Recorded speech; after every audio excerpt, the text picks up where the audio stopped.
American Idol. We have the very special honor featuring the songs of Lennon McCartney tonight. Crystal Bowersox is next, ladies and gentlemen. So, coming back from that break, you were coughing a little bit. Are you a little under the weather? Yeah, I've got a little cold. It's been going around Idol camp, so everyone's got a little bit of it. I understand in your hometown in Ohio, they've made some changes, and your dad is a part of these changes. Yeah, I don't know if he was actually part of the changes, but there's a picture of him. Oh, little town of Elliston finally has a sign. How many people are there? It's like maybe 1,500 people. It's a tiny little place. There he is. Look at that. That's my daddy. Looking good under the sign. And when was the town established? Are you quizzing me? Yeah, 1896 or 7? Simon knows. Simon knows. Right? All right, if you want to go behind the scenes with Crystal and the rest of the top 9, you can head to AmericanIdol.com. So let's see what the contestants think about Crystal. Roll the tape. Good luck.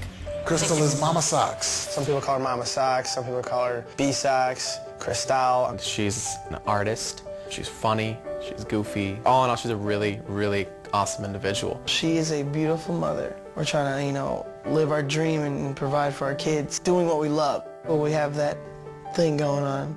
Everyone calls her Mama Sox, and it's not just because she literally is a mother, but she's a mothering type of person. Like, she sincerely cares about other people all the time. I met her in Chicago and we auditioned together, and we were actually in line next to each other. She's one of the most original, kindest people that I know. She's never gonna lie to you. She'll tell you how it is right up, to your face, and that's what I like about her. She doesn't care what anybody else thinks, and that's good because you gotta be happy at the end of the day with what you've done. Stay true to yourself. Like, that's the only strategy I've had in this competition, was just that, simply being myself. I chose to sing Come Together. This is the first time I've chose a song simply because it's a fun groove. Usually I choose songs based upon lyrics, or it has some kind of sentimental meaning to me. And I mean, I heard it all the time growing up, so it's definitely still sentimental, but it's a really fun song, and I really like it. I always liked it growing up. With Ernie on the didgeridoo, here's Come Together, courtesy of Crystal Bowersox, ladies and gentlemen.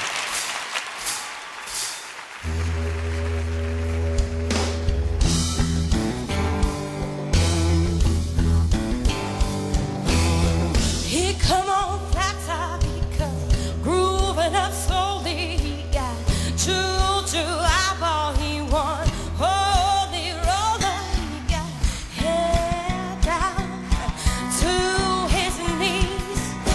Got to be a joker, he just do what he pleases.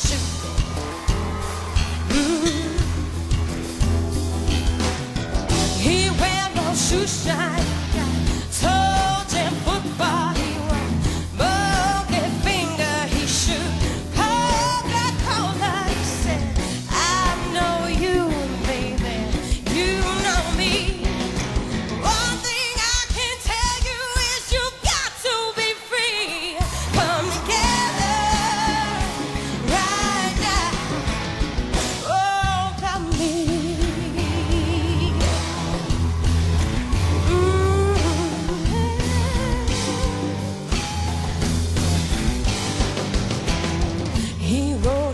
He got early warning, he got broken fingers, Coca-Cola, he said, warning, warning, warning, scream.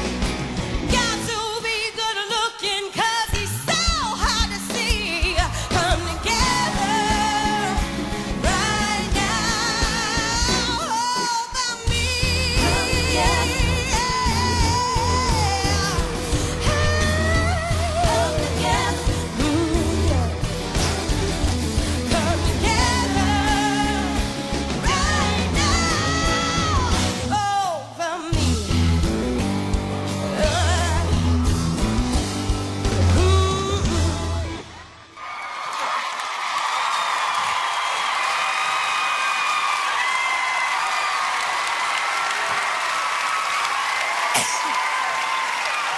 Yo.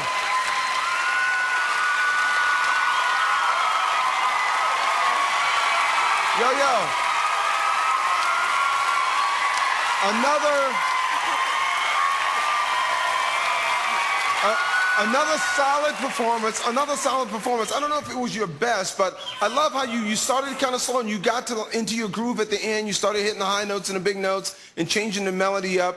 And you know what I love about that? Even though the didgeridoo thing was kind of distracting, you still won me over because, I mean, I was like paying attention. I was like, oh, what's going on? Yeah.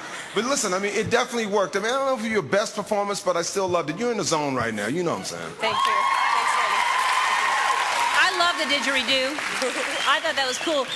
With you, the only thing I have to worry about is how a new way to tell you how great you are. Every single time I see you, I don't know. It's like, it's just, you know, you never cease to amaze me. And how do you improve on a Lennon McCartney song? How do you, I was like, Lennon McCartney, whoo, Lennon McCartney, what? I was worried because this is a song that's been covered so many times in so many different ways, and, you know, to come up with something that And you did. And I think that's an example of making it current. I could hear that on your album. I think that's an amazing job that you did. I loved it. Thank you. I think this is one of my favorite performances that you've ever given. And I'll tell you why.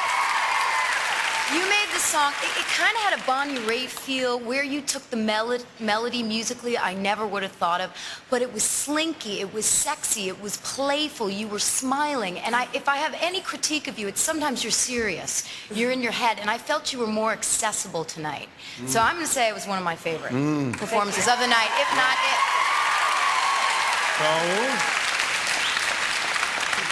That's a song or a performance I could hear on the radio. That doesn't matter whether that song is 30, 40 years old.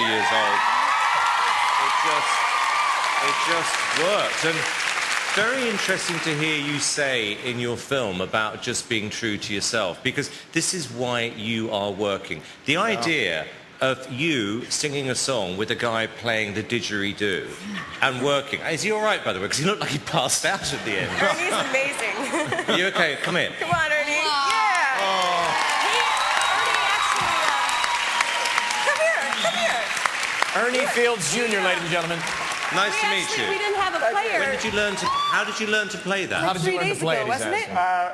Well, I got a call to get a musician. I'm the contractor, and I said he's freelance. Yeah, so I said I'll do it. We need a player. A didgeridoo player in my life. Yes.